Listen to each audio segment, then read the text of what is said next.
Liv Morgan haters are not going to be happy with me in this video. They're not going to like what I have to say, and I'm going to take a lot of joy in it. And in this video, I'm going to tell you exactly what that is, and it's actually running under the radar, in my opinion. Look, Liv Morgan, she went on a very long and dominant run as Women's World Champion for much of 2024. She had an unbelievable run at that. More on that in a little bit. Now, she did drop the Women's World Championship to Rhea Ripley on the January 6th Raw on Netflix premiere episode. That was very, very expected. Everybody and their dog thought that was going to happen. Now, this comes after she had retained the title over the likes of Dakota Kai and Io Sky and others. Following that, WWE has done a very, very interesting thing that I don't think fans are picking up on because it is so in the background. So let's look at her cage match history. Following her Raw on Netflix loss, she worked a trios bout on the January 24th episode of SmackDown. Her, Candice LeRae, and Nia Jax went over Bianca Belair, Naomi, and Rhea Ripley. Then, on the January 27th episode of Monday Night Raw, she teamed with Raquel Rodriguez to go over Bianca Belair and Naomi, our current women's tag team champions, by the way. She then did lose to Naomi on the January 31st episode of SmackDown. She worked the Royal Rumble, had a very good performance, came up short. Fast forward to the February 3rd episode of Raw, she went and beat a familiar face in Io Sky via DQ to advance to the Elimination Chamber match, where her, Bianca Belair, Alexa Bliss have already qualified. The winner of that match obviously will go on to WrestleMania 41, challenging for a Women's World Championship match of their choosing. Most likely, Women's World Champion Rhea Ripley. Obviously, they're not running back Liv Morgan and Rhea Ripley at WrestleMania. That's not going to happen. I think fans, because I've seen it, fans doubted WWE's booking when it comes to Liv Morgan after her long and successful title reign. I think a lot of people thought that she was going to fall off a cliff. In fact, she hasn't. In fact, they've set her up very, very well. She's gotten wins on television. She's gotten heat by winning on television. And she's done two things. She's kept herself relevant by winning matches, qualifying for the Elimination Chamber, which, by the way, she will not win, having a very strong performance in the Royal Rumble. Another thing that they have done that is going to be setting the scene, and I can absolutely see this happening. So they are going to work, or worked, depending on when you hear this video, a match with Dakota Kai and Io Sky on Monday Night Raw on the February 10th episode. I don't care if they win or they lose. It doesn't matter. Here's my perspective.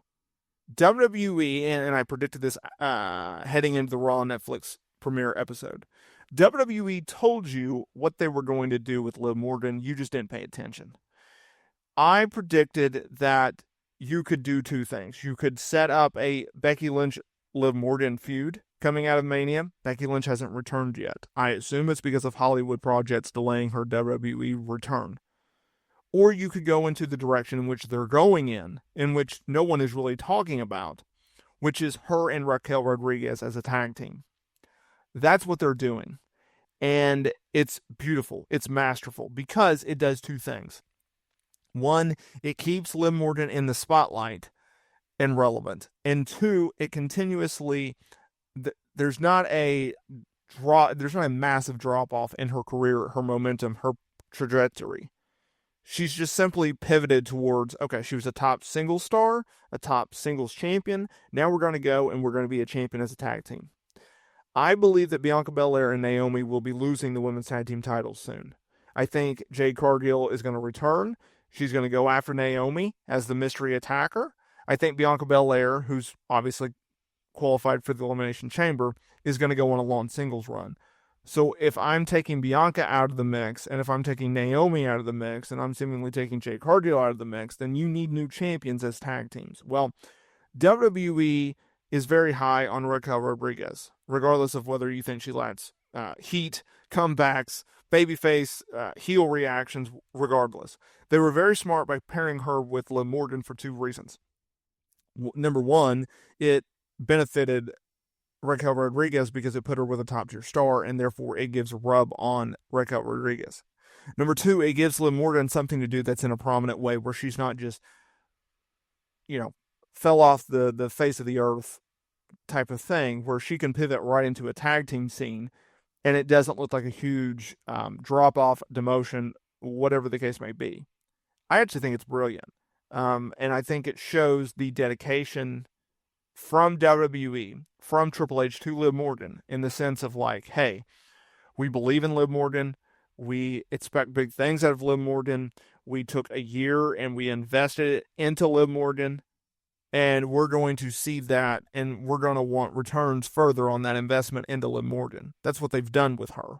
Because a year ago, she returns at the Royal Rumble. She kicks off the Liv Morgan Revenge Tour.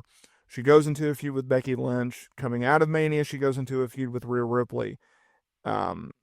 Obviously, Rhea gets injured. And then she goes into another feud with Becky, and then she's off to the races. Everything in which was not necessarily planned to make her a gigantic star, right? She feuded with Becky because she was a utility player at that point, and Becky needed someone to beat. And that's what she did. And they actually did better than I thought most people would expect. They certainly did better than I thought they would do. She misses Mania, but then she is supposed to be a utility player for Rhea Ripley. And instead of Rhea just beating her in a one-off feud, Rhea gets injured and they got to pivot, right? And so they have Becky put over Liv Morgan. So you have Liv, who has a ton of momentum because she injured Rhea, kicking off a heel turn, and then Becky does the honors twice for her, right? King and Queen of the Ring PLE drops her women's world title to Liv. 2 nights later, Monday Night Raw, steel cage match, puts her over yet again. So that set up what 2024 was for Liv Morgan, right? Like, that changed her career. She is no longer a utility player. She's a top tier star, right? She's one of the most over acts in the company from a heel standpoint, from a reaction standpoint, from a heat standpoint.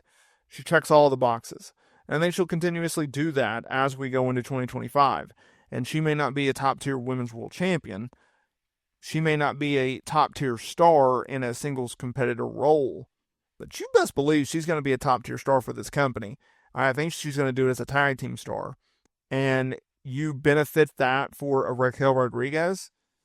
I think that's a win-win. I think that's a no-brainer. I think that's exactly what you do. You do it every single time that you get the opportunity to do so.